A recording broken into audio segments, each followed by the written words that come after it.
Good morning students. Today in our English class we will discuss about our 7th lesson Madurai. Already last class లో మనం half lesson చేసాం కదా. ఏం నేర్చుకున్నాం ఆ హాఫ్ లెసన్ లో? మదురై అనే ఒక టెంపుల్ ఉంది అండ్ ఇంకేం నేర్చుకున్నాం? టెంపుల్ టౌన్స్ గురించి నేర్చుకున్నాం. టెంపుల్ టౌన్స్ అంటే ఏంటి?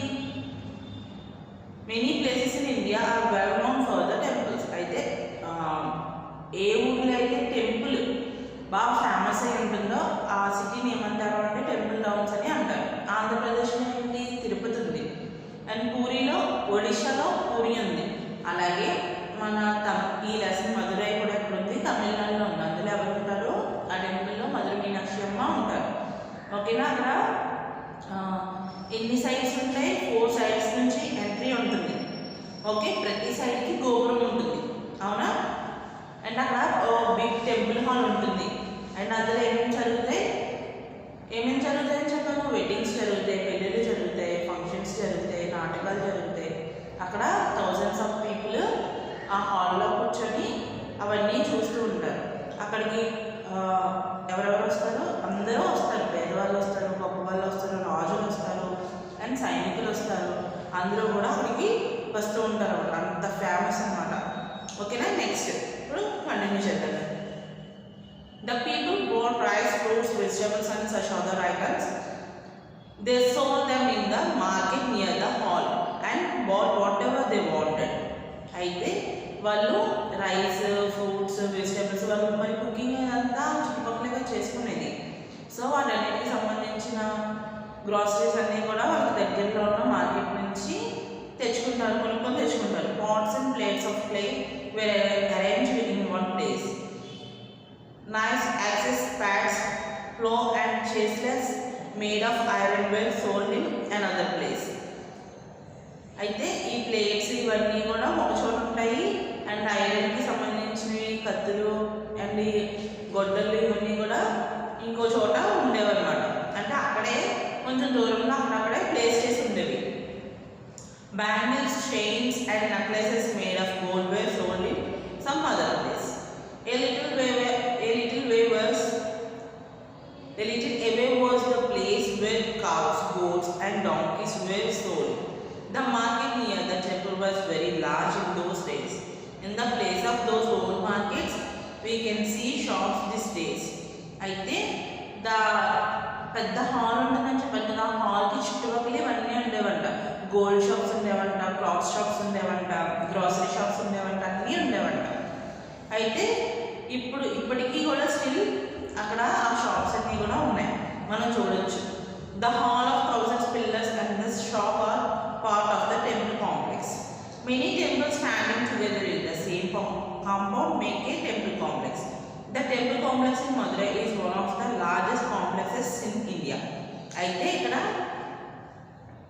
the hall of 1000 pillars and the shops are part of the temple complex. అయితే ఈ హాల్ ఎలా ఉంటుందని చెప్పాను? 1000 పిల్లర్స్తో ఉంటుందని చెప్పాను కదా. అయితే ఈ షాప్స్, ఆ హాల్ కూడా ఎక్కడ ఉంటుంది?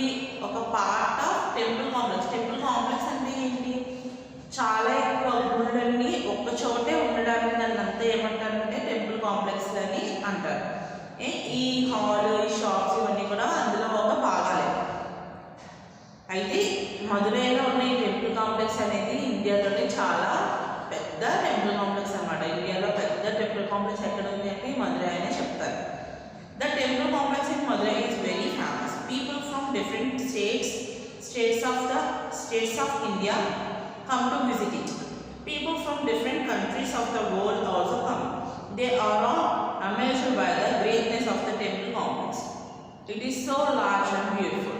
అయితే ఇక్కడికి ఈ టెంపుల్ కాంప్లెక్స్ అనేది చాలా ఫేమస్ అన్నమాట. ఈ మదురైలో ఉన్న temple complex.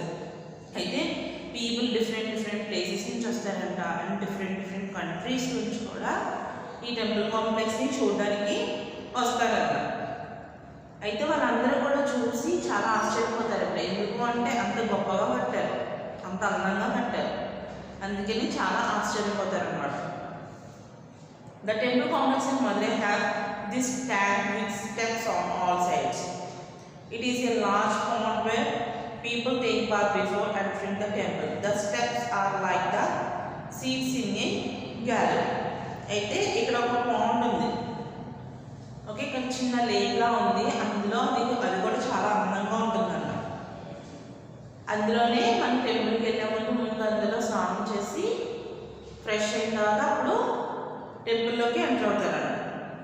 More than 1,000 years ago, the kings of Madurai conducted assemblies of learned people there. Those assemblies were called Sangams. Poets, writers, and storytellers came from many places and sat on the steps.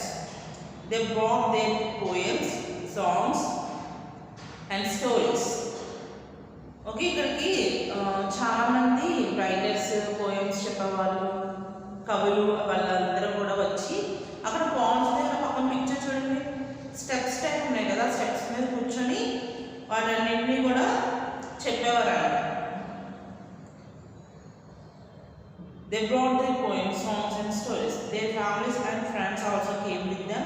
The king and the ministers sat on the platform in the center of the pond. అయితే అక్కడ centre of the పాండ్లో ఎవరు కూర్చునేవారు?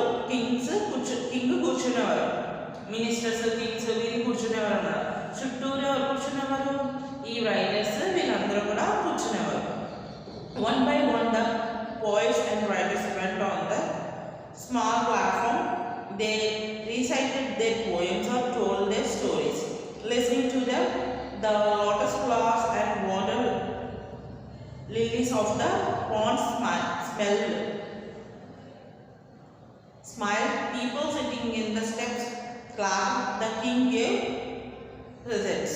అయితే వీళ్ళందరూ కూడా చుట్టూ కూర్చునేవారు కదా, వాళ్ళందరూ కూడా రాజు దగ్గరికి వెళ్ళి వాళ్ళ పోయమ్స్ ఇవన్నీ, కవితలు ఇవన్నీ కూడా చెప్పేవారట. సో అక్కడ ఉన్న లిల్లీస్, లాటస్ ఉంటాయి కదా, కింద చెరువులు కలుపులు ఉంటాయి కదా, ఇవన్నీ కూడా నవ్వేవంట. అంటే అంత అందంగా చెప్పేవారంట మెయిన్. అండ్ ప్రజలందరూ కూడా క్లాప్స్ కొట్టేవారు. అండ్ రాజుకి నచ్చింది అంటే వాళ్ళకి బహుమతులు కూడా ఇచ్చేవారు. There are books which carry some of those poems and stories. We can read them in the libraries. అయితే ఇప్పటికీ కూడా వాళ్ళకి సంబంధించిన పోయమ్స్, కవితలు అవన్నీ కూడా ఉన్నాయి. మనం లైబ్రరీస్కి వెళ్ళి సర్చ్ చేస్తే మనం కూడా ఇప్పుడు ఆ పోయమ్స్ అండ్ కవితలు కూడా మనం చదవచ్చు. ఓకేనా? బాగుందా లెసన్? అర్థమైందా? Okay, thank you.